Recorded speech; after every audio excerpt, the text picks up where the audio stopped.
नमस्कार, नवभारत टाइम्स में आपका स्वागत है। तो फिर आज एक चर्चा हम करते हैं नीतीश कुमार पर, एक ऐसे पहलू की जिसको लेकर तमाम विपक्षी दलों को राष्ट्रीय आस यानी उम्मीद जगी है नीतीश कुमार से। राजभवन के राजेंद्र मंडपम में 8वीं बार मुख्यमंत्री पद की शपथ ले रहे नीतीश, उनकी नज़र और शपथ के बाद उनका जो टारगेट या लक्ष्य वो लग रहा होगा 7 लोक कल्याण मार्ग नई दिल्ली, जहां नरेंद्र मोदी रहते हैं। जी हाँ, प्रधानमंत्री आवास। तो पटना से दिल्ली का दर्शन तो उनको तेजस्वी यादव ने ही कल करा दिया था।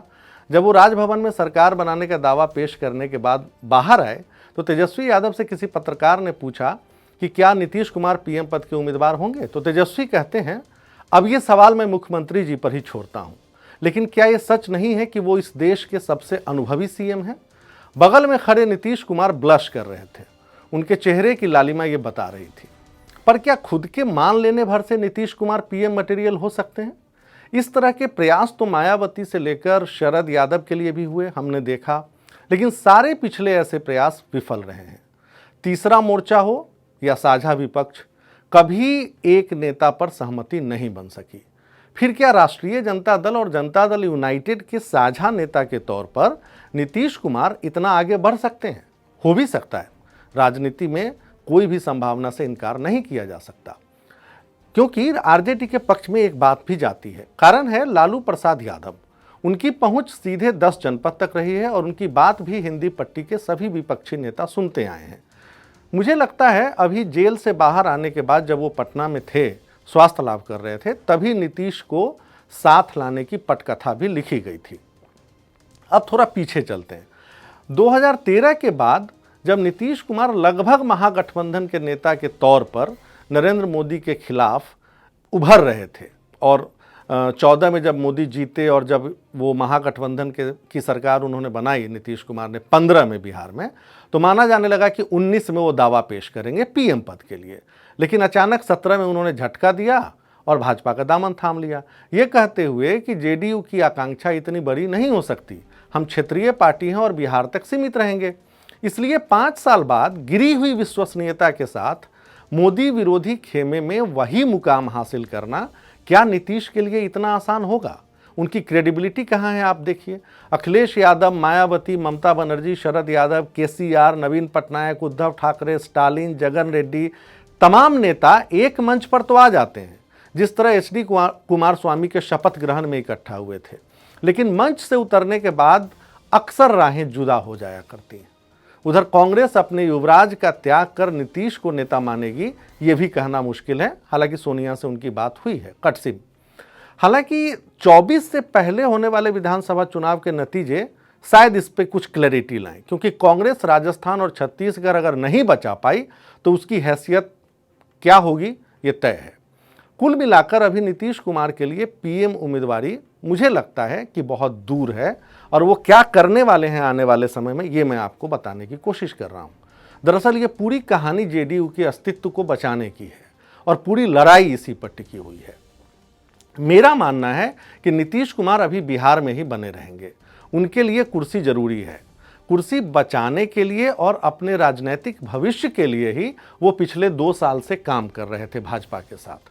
बिहार में कोई सरकार नहीं चल रही थी, मैं आपको बताता हूँ। गवर्नेंस के आधार पर मैं ये बात बता रहा हूँ। वो सिर्फ पॉलिटिक्स पर एक्ट और रिएक्ट कर रहे थे, गवर्नेंस की बात तो हुई ही नहीं। विकास पुरुष नीतीश कुमार पिछले कई वर्षों से दिखाई नहीं दे रहे बिहार में। उनकी जो छवि है, केंद्र की मदद से योजनाएं आगे बढ़ रही हैं, उन्हें लगता रहा कि पहले अपने भविष्य को सुरक्षित रख लें फिर कुछ करें। भाजपा ने तो महागठबंधन धर्म का पालन करते हुए उन्हें सीएम की कुर्सी दी। इसके बावजूद वो पहले दिन से ही असुरक्षित महसूस कर रहे थे, अभी 2020 के चुनाव के बाद। इस बीच कानून और व्यवस्था बिहार में गिरती चली गई, उसका ग्राफ गिरता चला गया। एनआईए के अगर हालिया रेट्स को देखें तो चिंताजनक है। आतंकी स्लीपर सेल पांव पसार रहे हैं। दरभंगा मॉड्यूल तो बाटला हाउस के बाद ही सामने आ चुका था और पता चला कि कैसे वहां से बाहर जाकर और बिहार के भीतर आतंकी गतिविधियां चलाई जा रही हैं। यूथ को एक तरीके से ये लगातार ट्रेनिंग दी जा रही है कि तुम कट्टरपंथी सोच के साथ बाहर आओ और निकलो और अलग गैर कानूनी गतिविधियों में शामिल हो। नीतीश कुमार दरअसल उनकी अब क्या कोशिश है वो बताता हूँ कि अल्पसंख्यक वोट थोड़ा सा हमें मिल जाए। और लाभान्वित हों।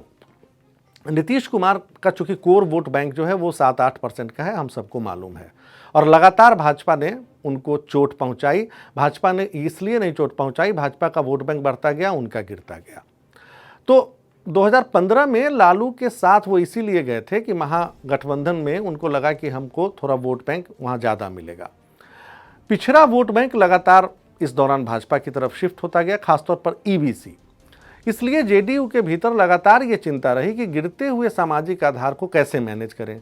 जेडीयू की कोशिश है कि कम से कम 20% वोट बैंक सुनिश्चित हो जाए ताकि वो बिहार में प्रासंगिक बने रहें।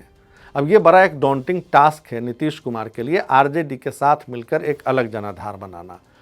अब आज मतलब फिर से अगर पलटी मारने के बाद नीतीश कुमार को धर्मनिरपेक्षता की भी याद आएगी। आप देखेंगे उनकी कोशिश होगी कि 18% मुस्लिम वोट बैंक में कुछ हिस्सा हासिल कर लें ताकि स्वतंत्र तरीके से बिहार में पार्टी का अस्तित्व बना रहे। लेकिन ऐसा हो पाना मुश्किल है। मेरा मानना है कि नीतीश कुमार के लिए या नीतीश कुमार के बिना जेडीयू का अस्तित्व अगर उनको माइनस कर दें तो बिहार में है ही नहीं।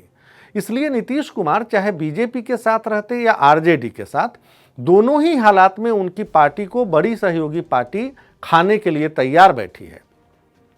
नीतीश कुमार ने अपनी पार्टी में कोई दूसरा लीडरशिप तैयार किया नहीं है, सेकेंड लाइन ऑफ कमांड नहीं है, ये हम सब जानते हैं। जिसने उभरने की कोशिश की वो दबा दिया गया।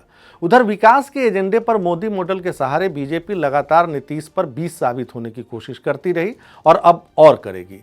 जब सुशासन पर चोट हो और विकास का मॉडल मोदी का चले तो चुनाव में नीतीश के पास बिहार की जनता के लिए कुछ रह नहीं जाता। नीतीश का जातीय आधार हमेशा से, जैसा मैंने बताया, लवकुश समीकरण 5-7% का ही रहा है, और कई बार तो तंज में कुछ लोग उनको 3% के लीडर बताते हैं। तो इसलिए मुझे लगता है कि आरजेडी ये प्रयास करेगी कि जेडीयू का बचा खुचा वोट बैंक भी उनके पास चला जाए। अब बिहार की राजनीति का नया सितारा करार दिए जा रहे तेजस्वी यादव 45 सीटों वाली पार्टी के नेता को यूं ही तो सीएम बना नहीं रहे।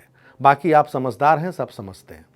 तो सोमवार को एक नए टॉपिक के साथ फिर हम आपके सामने हाजिर होंगे। तब तक के लिए नमस्कार।